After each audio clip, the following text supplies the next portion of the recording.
Welcome കണ്ടായിട്ട് vlogs. അപ്പോൾ എല്ലാവരും സുഖമായിട്ടിരിക്കില്ലേ? അപ്പോൾ ഇന്നത്തെ നമ്മുടെ വീഡിയോ വന്നിട്ടുണ്ട് കേട്ടോ. അപ്പോൾ ഇന്ന് നമ്മൾ ചെയ്യാൻ പോകുന്ന ടിപ്പ് എന്ന് പറയുന്നത് സൂപ്പർ ടിപ്പ് തന്നെയാണ്. നമ്മുടെ നോൺ സ്റ്റിക്ക് പാൻ്റെ അടിയിലൊക്കെ അതിങ്ങനെ പിടിക്കും അല്ലേ. അപ്പോൾ ഇത് കളയാനായിട്ട് എന്താണെന്ന് ഒത്തിരി പേര് ചോദിച്ചിരുന്നു. അപ്പോൾ അതിനുള്ളൊരു വീഡിയോ ആണ് കേട്ടോ ഇത്. അപ്പോൾ നമ്മൾ ഒരുപാട് ഫ്രൈ ഒക്കെ ചെയ്യുന്ന പാനാണെങ്കിൽ നമ്മൾ ചിക്കനോ മീനോ ഒക്കെ പൊരിക്കുന്ന ഫാനാണെന്നുണ്ടെങ്കിൽ ഇതേമാതിരി വരും. ആ എണ്ണയൊക്കെ ഇങ്ങനെ അടിയിലോട്ട് വന്നിട്ടും ഒക്കെയാണ് ഈ സംഭവം ഇങ്ങനെ വരുന്നത്. അപ്പോൾ അത് കളയാനായിട്ട് നമ്മൾ ആദ്യം തന്നെ ചെയ്യാൻ പോകുന്നത് എന്താണെന്ന് വെച്ചാൽ ഈ പാത്രത്തിന് നമുക്ക് ചൂടാക്കിയെടുക്കണം. നല്ലപോലെ ചൂടാക്കുക.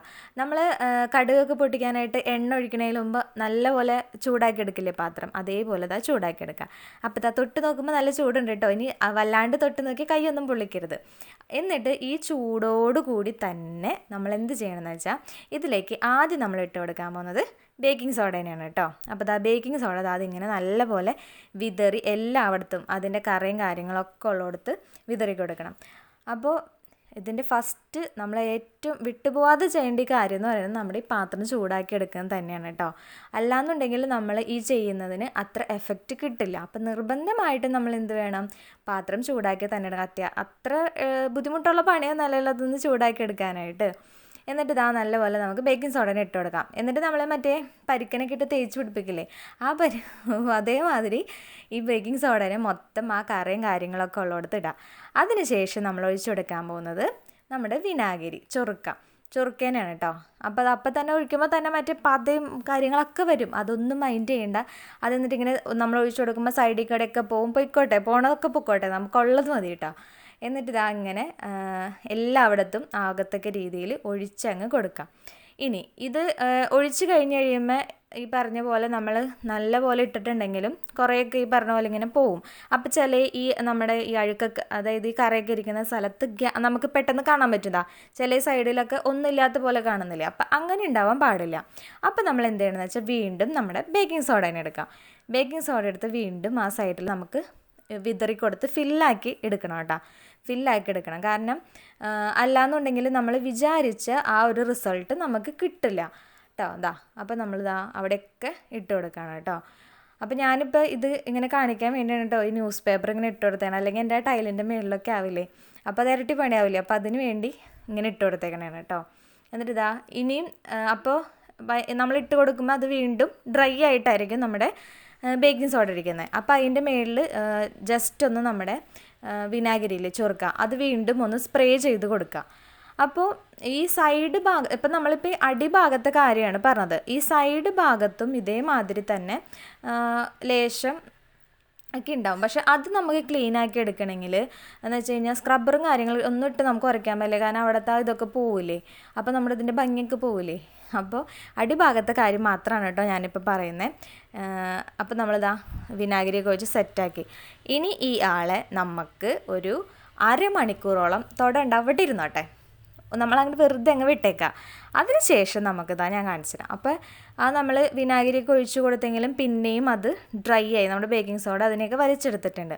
എന്നിട്ട് ഞാൻ ചുമ്മാ അവിടെ നമ്മുടെ ഈ ഒരു വിരൽ വെച്ച് കഴിഞ്ഞിട്ട് അതിങ്ങനെ ഒന്ന് ഇതാക്കുമ്പോൾ തന്നെ അവിടുത്തെ അഴുക്ക് നല്ല സിമ്പിളായിട്ട് ഇളകി പോകണുണ്ടോ, നല്ല സൂപ്പറായിട്ട് പോകണുണ്ടോ. അപ്പോൾ ഇത് കാണുമ്പോൾ തന്നെ അറിയാമല്ലോ, ഒരു പറ്റിക്കലും കാര്യങ്ങളല്ല, ലൈവായിട്ടുള്ള റിസൾട്ടാണ് നമ്മൾ കണ്ടുകൊണ്ടിരിക്കുന്നത്. നല്ല സൂപ്പറായിട്ട് അഴുക്ക് പോയി ആ ഭാഗം വെള്ളയും മഞ്ഞത്തേക്ക് എൻ്റെ കയ്യിൽ ആ അഴുക്കും കാണുന്നുണ്ട്. അപ്പം ഇനി നമുക്ക് ഇനിയൊരു സ്ക്രബ്ബറൊക്കെ വെച്ച് ഇതിനൊന്ന് തേച്ച് എടുക്കണം കേട്ടോ. അപ്പോൾ ഈ ബേക്കിംഗ് സോഡയും വിനാഗിരിയൊക്കെ അവിടെ പ്രവർത്തിച്ച് അത് നമ്മൾ ഡയറക്റ്റ് ഇങ്ങനെ കൈ വെച്ച് ചെയ്യുമ്പോൾ നമുക്ക് കൈക്ക് അത്ര നല്ലതല്ല. അപ്പം നമ്മൾ അത്രയും സ്നേഹിക്കുന്നവരൊക്കെ നമ്മുടെ കൂടെ ഉണ്ട് കേട്ടോ. അപ്പോൾ റൈഡേഴ്സ് വി എന്ന് പറഞ്ഞാൽ അവർ എനിക്ക് കമൻറ്റ് ഇട്ടിട്ടുണ്ടായിരുന്നു, ഇങ്ങനത്തെ ക്ലീനിങ് വീഡിയോസ് ചെയ്യുമ്പോൾ ദയവ് ചെയ്ത് സർജിക്കൽ ഗ്ലൗസ് യൂസ് ചെയ്യാൻ പറഞ്ഞിട്ട്. അപ്പോൾ ഞാൻ ആദ്യം തന്നെ സോറി പറയുകയാണ്. കാരണം എന്താണെന്ന് വെച്ചാൽ ഇപ്പോഴത്തെ ഈ സിറ്റുവേഷൻ കാരണം എനിക്ക് പുറത്തു പോയി അത് മേടിക്കാൻ പറ്റിയില്ല. അപ്പോൾ ഞാൻ എന്തായാലും അടുത്ത ദിവസം എപ്പോഴെങ്കിലും ഞാനിത് മേടിക്കും. എന്നിട്ട് അടുത്ത തുടങ്ങിയുള്ള ക്ലീനിങ് വീഡിയോസിൽ ഞാൻ മസ്റ്റായിട്ടും അത് ഞാൻ ഉപയോഗിക്കും കേട്ടോ. അപ്പോൾ നിങ്ങളുടെയൊക്കെ ആ ഒരു സ്നേഹം കാണുമ്പോൾ ഭയങ്കര സന്തോഷമുണ്ട്, ആ ഒരു കെയറിങ്ങും ഒക്കെ. അപ്പോൾ ഒരിക്കൽ കൂടി ഞാൻ താങ്ക്സ് പറയുകയാണ് അങ്ങനെ പറഞ്ഞതിന്. അതോടൊപ്പം തന്നെ സോറിയും പറയുകയാണ്. ഞാൻ എന്തായാലും അടുത്ത പ്രാവശ്യം തുടങ്ങി യൂസ് ചെയ്യാം കേട്ടോ. അപ്പോൾ നമ്മൾ പാത്രം ഒത്തിരി കരി പിടിക്കണതിന് മുമ്പ് ഇതേമാതിരി അങ്ങ് ചെയ്യുകയാണെന്നുണ്ടെങ്കിൽ നല്ല എന്താ പറയുക, പുതുപുത്തനായിട്ട് നമ്മുടെ ഇതങ്ങ് ഇരുന്നോളൂ കേട്ടോ. കാരണം അപ്പോൾ ലേശമല്ലേ ഉണ്ടാവുള്ളൂ, ഇത്തിരീശ എണ്ണയുടെയും ഒക്കെ ഉണ്ടാവുള്ളൂ. അപ്പോൾ അത് പെട്ടെന്ന് അങ്ങ് ക്ലീനായി പൊക്കോളും. പിന്നെ ഒരിക്കലും നമ്മൾ അതിൻ്റെ ഈ സൈഡ് ഭാഗത്ത് മറ്റേ കോട്ടിംഗ് ഉള്ള സൈഡിൽ സ്ക്രബ്ബർ നമ്മുടെ ഇതേമാതിരി സ്റ്റീലിൻ്റെ സ്ക്രബ്ബർ വെച്ച് ചെയ്യരുത്. അവിടെ നമുക്ക് ഈ ഇതേമാതിരി തന്നെ വിനാഗിരിയും നമ്മുടെ ബേക്കിംഗ് സോഡയും കൂടി മിക്സ് ചെയ്തിട്ട് നമ്മൾ നോൺ സ്റ്റിക്ക് പാത്രം കഴുകുന്ന സ്ക്രബ്ബർ ഉണ്ടല്ലോ, അതായത് സ്പോഞ്ച് പോലെ ഇരിക്കുന്നത്, അത് വെച്ചിട്ടൊന്ന് റബ്ബ് ചെയ്തെടുത്ത് കഴിഞ്ഞാൽ അത്യാവശ്യമൊക്കെ പോകും കേട്ടോ. വല്ലാണ്ട് കംപ്ലീറ്റ് ആയിട്ട് ഒരുപാടുള്ളത് കംപ്ലീറ്റ് ആയിട്ട് പോകുമെന്ന് എനിക്ക് പറയാൻ പറ്റില്ല, കാരണം നമുക്ക് അവിടെയൊക്കെ ഉരയ്ക്കുന്നതിനൊരു പരിധി ഉണ്ടല്ലോ, അതുകൊണ്ട്. അപ്പോൾ ഇതാ നമ്മൾ അത്യാവശ്യമൊക്കെ ക്ലീൻ ആക്കി എടുത്തിട്ടുണ്ട് കേട്ടോ. ഇനി നമ്മൾ എന്താ ചെയ്യേണ്ടതെന്ന് വെച്ച് കഴിഞ്ഞാൽ, ഇപ്പോൾ ഇതിനകത്ത് ബേക്കിംഗ് സോഡയും വിനാഗിരിയും ഒക്കെ ഉണ്ട്. നമ്മൾ വെള്ളം കൊണ്ട് കഴുകിയാലും അത് കംപ്ലീറ്റ് ആയിട്ട് പോവില്ല. അപ്പോൾ അതിന് വേണ്ടി നമ്മൾ പാത്രം കഴുകാൻ ഉപയോഗിക്കുന്ന വിം ബാറോ ഡിഷ് വാഷോ എന്തോ ആയിക്കോട്ടെ, അത് വെച്ചിട്ട് നമുക്കിനി നല്ലപോലെ ഒന്ന് ഉരച്ച് കഴുകിയൊക്കെ നമുക്ക് എടുക്കാം.